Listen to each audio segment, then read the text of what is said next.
외국인들의 투자대 속내를 알아보는 외국인의 눈 시작하겠습니다. 아카치온 컴퍼니 앤서니 김, 김주영 대표 함께하겠습니다. 안녕하세요. 안녕하세요. 네네. 네, 그 코스피가 사상 최대치를 달성했습니다.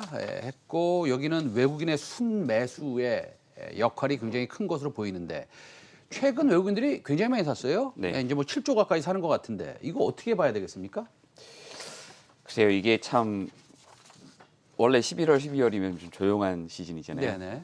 이래야 되는데 네네. 올해는 뭐 미국 대선도 있었고 그다음에 코로나 이후에 시장의 반등도 있었고 여러 가지 이슈들이 많은 한 해 마무리다 보니 또 나름대로 많이 복잡한 이런 그 시장 흐름들을 보이고 있는 것 같습니다. 외국인들이 좀 최근에 보면 지속적으로 매수를 많이 하고 있는데요. 아까 말씀하셨다시피 앵커님 말씀하셨다시피 해외 ETF 자금들 많이 들어오고 있고요. 네네. 그다음에 바이든 이후에 약 달러세 때문에 이머징 마켓에 대한 투자를 늘려야 된다라고 하는 콜들이 많이 나오고 있거든요. 네. 그런 부분들이 아마 영향을 주고 있는 것이 아닌가 생각을 하고 마찬가지로 반도체 시장 같은 경우도 이제는 바닥을 지났다. 이제는 내년에는 D램도 돌아선다라는 분위기들이 형성이 되다 보니 네. SK 하이닉스와 삼성전자의 매기가 많이 몰렸던 것이 올 11월이었고요. 그런 것들이 결국은 최근에 거의 말씀하신 대로 코스피에 6.4조 매수가 들어왔고요. 네. 그 다음에 선물 3.9조, 4조 가까이 매수를 네. 하면서 그 올 11월만 지금 11조 원 순매수를 나타내고 있습니다. 선물 너무 많이 매수하는 건 아니에요? 선물과 삼성전자 플레이를 통해서 네. 뭔가 우리가 모르는 이득을 노리는 그런 외국인의 플레이가 좀 감지가 되는 건 아닙니까? 네, 그런 부분들이 분명 존재하고요. 네. 두 가지 앵글이 있습니다. 네네. 결국은 골드만삭스 같은 경우도 우리나라 원화를 사라라고 하는 보고서를 최근에 네. 냈었어요. 네. 원화를 사는 가장 좋은 방법은 결국은 주식을 사는 거겠죠. 네네. 채권을 사는 부분도 있겠지만 네네. 금리가 낮으니까 네네. 그 플레이보다는 원화를 사는 게 원화를 사는 방식으로 네. 주식 시장에 들어오는 거고요. 네. 그걸 가장 쉽게 하는 게 선물을 투자하는 건데 네네. 선물만 가져가기는 좀 부담스러우니까 12월 달이니까 네네. 배당을 위해서 삼성전자에 대한 그리고 SK 하이닉스에 대한 굉장한 관심들이 지금 생기고 있는 것이 아닌가 생각이 됩니다. 구체적으로 지금 그 외국계 투자은행 골드만삭스나 뭐 모건스탠리나 JP모건 지금 김중 대표가 계셨던 JP모건 같은 데서는 지금 한국 시장을 왜 긍정적으로 보는 겁니까? 결국은 두 가지 이슈가 있습니다. 첫 번째는 저는 이제 굉장한 베어 캠프라고 불리는 소위 얘기하는 주식 시장을 많이 안 갈 거야라는 그런 네네. 생각을 많이 갖고 있던 사람 중 하나예요. 네네. 그래서 저는 올 초만 하더라도 1,400 내려갔을 때 결국은 우리나라 원 달러 환율과 그 코스피가 한번 만나지 않을까라는 생각을 가지고 있었었고 최근에 올랐을 때도 그에 대해서 굉장히 의심을 많이 했던 사람 중 하나예요. 근데 최근에 나온 내용들을 보면 결국은 지금 요번에 시장이 망가졌던 이 코로나 사태의 이슈는 실질적으로 실물 경기에 영향을 줬던 부분들이 아니라 그냥 잠시 이런 이슈 때문에 딜레이가 된 상황이거든요. 그러니 회복이 빠를 것이다 라고 하는 그 앵글이 굉장히 강하게 나오면서 이런 부분들은 이머징 시장에서 반등이 시작될 것이다라고 하는 그 리포트들이 많이 나왔었고요. 두 번째로는 달러 약세 그리고 바이든의 반기업적인 정책들이 오히려 자금을 해외로 밀어내릴 것이다라고 하는 부분 때문에 지금 외국인들이 계속 아시아 시장 그리고 이머징 마켓에 투자를 하고 있는 것으로 저는 생각을 하고 있고요. 이런 트렌드는 아마 당분간은 지속될 것이다라고 하는 개인적인 생각을 갖고 있으면서 내년 같은 경우도 그래서 코스피가 아마 강한 한 해가 될 것이다라고 생각을 하고 있습니다. 오늘 뉴스를 보면 미국의 연방 그 총무부에서 일단은 그 바이든 당선인한테 편지를 보냈죠. 네. 편지를 보내서 우리는 지금 정권을 이양할 총무부에서 네. 준비가 돼 있다. 네. 이렇게 됐고 그래서 어쨌든 그건 나쁜 건 아니지 않습니까? 맞습니다. 그다음에 트럼프도 어느 정도 동의를 한 것으로 알고 있고요. 네네. 그다음에 근데 제일 중요한 것은 어저께 재무부 장관을 갖다가 선임을 했죠. 네. 일단은 선임을 했는데 우리는 사실은 좀 걱정됐던 것은 그 하버드에서 파산법을 가리켰고 약간 사회주의적 성격의 엘리자베스 워런이 되면 네. 이거 큰일 나겠다라고 생각했었는데 앨런 연방 의장이 됐어요. 그 사람이 그 굉장히 과거 전 연방 의장 그렇죠. 됐는데 그분이 굉장히 그 헬리콥터에서 돈을 뿌리자라고 옛날에 발언도 했던 분인데 그분의 성격은 어떻습니까?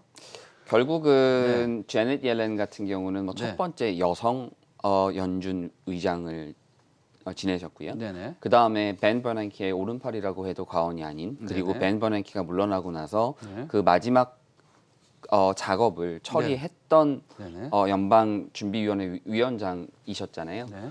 성향 자체는 말씀하신 대로 헬리콥터라고 별명이 붙을 만큼 네네. 헬리콥터 벤이라는 별명이 붙었었으니까요. 네. 돈을 하도 많이 찍어내서 네. 그런 부분들에 있어서는 기업적인 성향을 보일 수 네. 있다라고 하는 긍정적인 부분은 분명 존재합니다.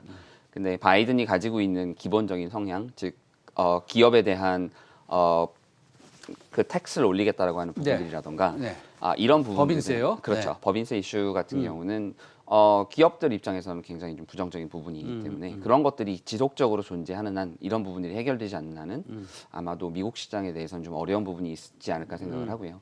오늘 같은 경우도 JP모건에서 리포트를 낸 것이 네네. 결국은 전 세계에 있는 모든 연금들이 네네. 해외 특히나 미국 시장에 대한 투자에 대해 어느 정도 이익 실현, 차익 실현을 하기 시작하면 333조 원이라고 하는 엄청난 양의 물량이 그 시장에 풀릴 수 있을 것이다. 풀리고 그게 한국으로 들어올 수도 있는 부분이죠. 오면 좋겠네요. 맞습니다. 네네. 그런 부분들이 분명 존재하기 때문에 네. 지금은 시장이 매우 벌러타일 할 수밖에 없을 것이고 방향성을 쉽게 예측하기는 어려울 그런 상황입니다. 그럼에도 불구하고 이머징 마켓에 대한 그런 러브콜들은 지속될 것이다라고 하는 게 전반적인 그런 방향성이니 너무 우려하지 마시고 대형주 위주로 플레이를 해보시는 것도 나쁘지 않을 것 같습니다. 알겠습니다. 자, 그렇다면 우리가 이제 외국인이 엄청나게 자금을 지금 달러를 팔고 원화를 사고 있습니다. 원화를 어떻게 사냐? 우리 김주영 대표가 얘기했듯이 주식을 사고 있습니다. 얼마나 샀냐? 지난 한 달만 해도 한 6, 7조 샀습니다. 네. 한 7조 가까이 샀습니다. 그리고 환율은 어떻게 됐냐? 환율 한번 보여주세요. 환율은 이제 많이 떨어졌어요. 소위 말해서 우리나라의 원화 가치가 많이 좋아졌습니다. 오늘 거만 좀 보여주실래요? 3개월 거가 6%가 빠졌고요. 오늘 거를 보면 오늘은 조금 버티고 있어요. 그렇다고 본다면 약간 환율은 좀 횡보를 하다가 다시 우리나라 원화가 강세가 되지 않을까 이런 생각을 좀 해봅니다. 그렇다고 본다면 우리나라 시장에서 상승할 수 있는 섹터를 이제 우리가 한번 골라봐야 되는데 어떤 섹터를 요즘에는 또 유심히 보고 계십니까? 우리 대표님은. 예. 저는 요새 좀 재미있게 보고 있는 섹터가 네. 그 5G 섹터들이에요. 네네. 아무래도 최근에 애플이 아이폰 12를 내놓으면서 결국은 이제 5G 시장에서의 5G 폰들의 이 경쟁이 매우 치열하게 지금 전개가 되고 있는데요. 이런 부분에서 결국은 앞으로 텔레콤 캐리어들은 이 5G 핸드폰을 충분히 활용할 수 있도록 네네. 결국은 라인들을 충분히 망을 충분히 깔아줘야 네. 되는데 아직은 이런 부분들이 그 사람들이 요구하는 이런 그 기대치를 만족을 네네. 못 시키고 있어요. 네. 그러니까 저희가 지금 쓰고 있는 5G의 대부분이 보면 LTE로만 돌아가고 있고 네네. 그렇죠. 그리고 뭐 서울을 벗어나거나 하면 벌써부터 뭐 5G 기능들은 거의 상실돼 버리잖아요. 그러니까 이런 것들은 결국은 아직은 충분한 망들이 5G 그 망을 충분히 지금 활용하고 있지 깔리지 않았기 때문에 활용을 못 하고 있는 거예요. 근데 미국 같은 경우에 있어서 지금 미국도 그렇고 중국도 그렇고 유럽도 마찬가지고요. 아직 5G가 깔리려면 진짜 한참 남은 것 같습니다. 맞습니다. 예, 한참 남았는데 이 바이든 공약 중에 뭐 5G 관련된 이런 내용들이 좀 있었던가요?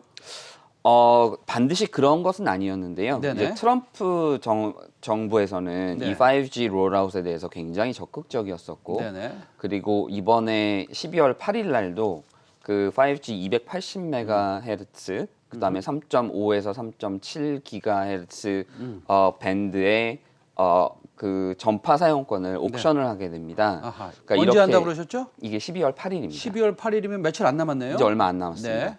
결국은 12월 8일 날 이런 옥션이 되게 되면 이제 2021년도가 되면 네. 결국은 5G에 대한 투자를 할 수 있는 밴드위트가 생겼으니까 네네네네. 분명히 미국에 있는 여러 텔레콤 캐리어들도 네. 적극적인 5G 이 롤아웃을 지금 진행을 하게 될 것이고 알겠습니다. 이 주파수 대역 3.7GHz부터 3.98GHz를 네. 경매를 한다. 네. 이런 말씀이시고요. 경매를 하면 언제 하느냐? 12월 8일 날 한다라는 것이고 그렇죠. 그렇다고 한다면 미국도 본격적으로 좀 투자를 할 수 있지 않을까? 네. 이렇게 얘기를 하시는 건데 그러면은 그 좀 전에 뭐 애플도 잘 팔리고 있고 네. 어쨌든 5G가 미국에서 시작이 되고 있지 않습니까? 네.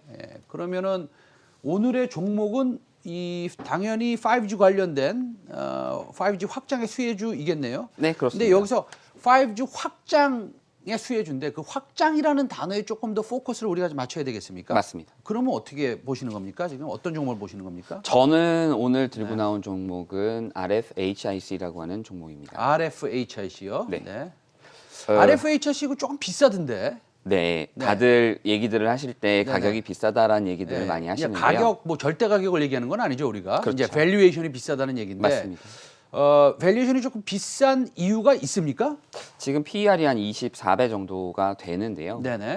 올해 같은 경우는 실적이 매우 안 좋습니다. 지금 뭐 네네. 64억 정도밖에 예상을 하고 있지 않고 거기다가 3분기 같은 경우는 영업 적자를 내면서 영업 적자가 확대되는 모습들을 보였는데요. 네네. 4분기부터는 어쨌든 미국 향 매출이 좀 진행이 될 것이다라고 하는 기대치가 조금 있고요. 네. 우선 간단하게 이 회사를 잠깐 소개를 드리면 네. 이 회사는 우리나라에서 간이라고 불리는 네. 이 기술을 지금 그 롤아웃 하고 있는 회사입니다. 네네네. 이 간이라고 하는 기술 자체는 네. 그 5G가 롤아웃돼서 특히나 이 기가헤르츠가 점점 올라가면 올라갈수록 네네. 많이 사용이 되게 되는데요. 왜냐하면 지금 5G의 주파수 대역을 우리가 보면 사실 3.567 기가헤르츠를 쓰는데 네. 사실은 진정한 5G는 뭐 28 기가헤르츠 아닙니까? 맞습니다. 예, 그렇게 되면은 사실 이 GAN이라는 트랜지스터가 훨씬 더 필요하다는 말씀이십니까? 맞습니다. 왜 그렇습니까? 그 트랜지스터 자체가 결국은 전파를 이렇게 그 전달을 해야 네. 되는 역할들을 하는 거잖아요. 네. 그 결국은 저희가 지금 사용하는 28GHz 네. 단위로 이 헤르츠가 많이 움직이게 되면 네네. 전파를 조절하거나 네네. 이거를 전달하거나 네네. 하는 이런 기술들이 많이 들어가게 네네. 되고 그런 부분들에서 RFHIC가 그런 기술력을 많이 갖고 있기 때문에 우리나라에서 지금 독보적인 넘버원이거든요. 글로벌 시장에서도 경쟁할 수 있는 회사가 일본 회사들 정도밖에 없고요. 네. 중국 회사들이 지금 제한을 받고 있는 상황에 삼성전자의 메인 서플라이어로서 네. 앞으로 향후 이런 그 수혜를 받을 수 있다라고 하는 부분이 네. 가장 그 핫한 부분이었고 마지막으로 말씀드리면 해외에 있는 그 YSS이라고 하는 회사가 있어요. 네네. 거기서도 이 회사의 지분을 블록딜 형식으로 받아갈 만큼 네. 매우 큰 관심을 갖고 있는 중소형사였기 때문에 자, 그러면요. 이게 지금 퍼가 PER이 네. 내년입니까? 네, 내년 기준 24배예요? 내년 기준 24배입니다. 그럼 24배면은 어쨌든 이 시장에 독보적인 네. 기술을 가지고 네. 있다라고 해서 PER을 그렇게 많이 받는 건 뭐 문제 없습니다. 네. 그럼 내후년은 엄청나게 또 성장을 한다는 이런 말씀입니까? 실적의 추이가 어떻게 될 것 같으세요? 지금 현재 2018년도에 1,000억 했었고요. 2020년 지금 올해는 숫자가 640억 정도밖에 안 나오지만 네네. 2021년 지금 예상하는 것이 네. 하나금투의 김홍식 애널리스트가 1,900억 예상하고 있고요. 네네. 그 다음에 2022년 대략 2,400억 정도 예상을 하는데요. 네. 지금 이 간이 활용되고 있는 시장 자체의 규모가 대략 한 전 세계적으로 2,700억 시장에서 7,500억 시장으로 확장이 될까요? 2022년까지. 네네. 근데 그 부분에서의 대부분을 장악하고 있는 그 기술을 갖고 있기 때문에 충분히 앞으로 향후 매출 증가세는 계속 크게 높게 올라갈 수 있을 것 같습니다. 알겠습니다. 오늘 우리 그 앤서니 킴 대표께서 가져오신 RFHSC 종목 우리가 유심히 한번 공부해 보도록 하겠습니다.